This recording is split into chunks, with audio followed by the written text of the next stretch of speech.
looks like a romance, but it's not. I mean, I see her dress and you automatically think of ballroom dances. So far, I don't even think she's worn a green dress. As far as I know, I don't know, I forget or I missed it. I don't know.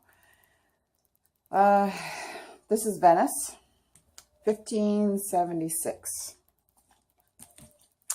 Now, there's a man who wants revenge on Venice. Sorry, I'm going to get my paper here. This is during the Renaissance Venice, during the Ottoman Empire. And there's a man who wants revenge on Venice. So there's a man who has the plague. And they put him in a crate, and they take him, and a big storm comes up. They wait on the ship, the big storm comes up, and then they put the man with the plague on the island, or Venice, on the shore. And then people, of course, come to help him. And, of course, that spreads the Black Plague, and this is like a revenge thing that's going on. But also on the ship is Freya, who is the main character of the Feyre, who is the main character of the story. She stows away. And her father is actually on the ship. But anyways, I won't go into that. And the man who is sick is all boxed and crated up, of course. And she gets talking to him because she's stowed away in the same area where he is. So anyways, she ends up in Venice. And as the sickness spreads, of course, she's not supposed to be there. And if they find her, they'd probably kill her. And she meets, I'm not sure how to say his name. I think it's Annibale. It's A-N-N-I, which sounds like Annie. B-A-L-E. Annibale. Maybe it's Annibale. Carson. And he is a doctor. And he has a more modern way of thinking to cure this plague. And him and Feyre's ideas don't always jive together so well. But some things they agree on. And there's also another very popular doctor in Venice who has other ideas of what he wants to do, which are very old-fashioned, which they used in the plague before, many years ago, when it spread through. And he is against this Annibale, Annibale. And anyway, so Annibale Carson, the doctor, takes very dangerous, sneaky, and courageous steps to separate other people and to form his own hospital in a house that's been vacated by people who have left the city. And so Feyre ends up out there with him through circumstances. She ends up meeting him and ends up out there with him. Now, I'm not through the whole book yet. He's very kind of like an unfeeling man because he had a rough childhood. And everyone he has ever been close to at all has died. And he got passed on from one aunt to another aunt as they passed away. So he starts to like Feyre, but it's not like a romance because he's kind of distant. So there's not really a lot of romance in this book, but it's a very, the way the author describes the city and the town and the thing that goes on.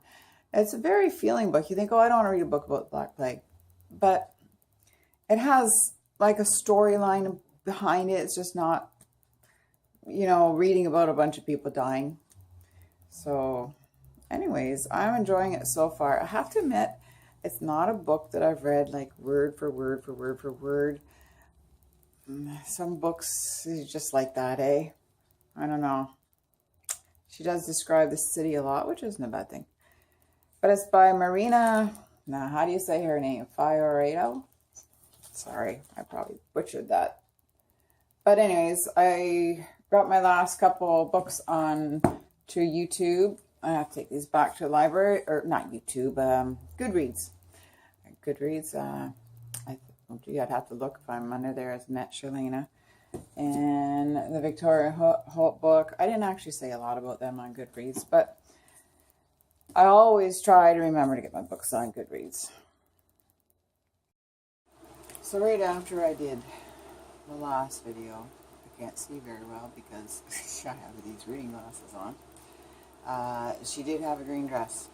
She had a green dress made up for a reason, and it wasn't a ballroom dance. She did have a green dress made up for, well, I'll tell you, it's for selling a cure that she had made up for the plague.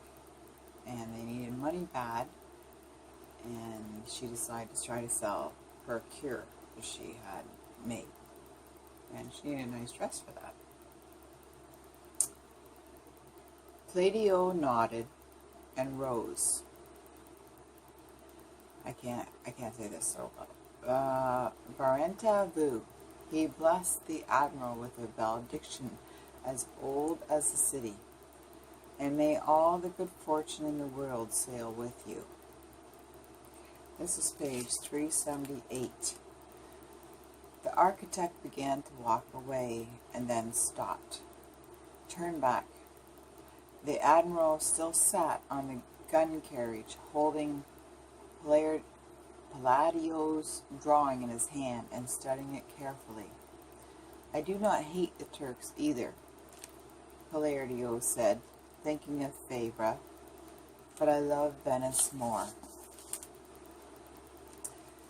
Fabra saw the architect once more a month after the consecration of his church. He came to the island when the doctor was still abed. Fabra greeted him alone, but happy, for Annabelle was recovering day by day. Until she saw Palladio, the outside world had troubled her not at all. She had wondered when the island would be requisitioned once again by the state, but none of that mattered really. She and Annabelle could go anywhere, just as she'd once dreamed, to any of the great medical centers. And then she named some of them. During her isolation, Fabra had not concerned herself with the war being raged in distant waters. She had played her part and delivered the warning to Doge. She had seen the ships sail away. She had seen ships return, but knew nothing of the sequel to the events she had set in train. Very close to the end of this book, chapter 47, page 388, and the book ends okay, 395, epilogue, 3 years later. I haven't read that yet.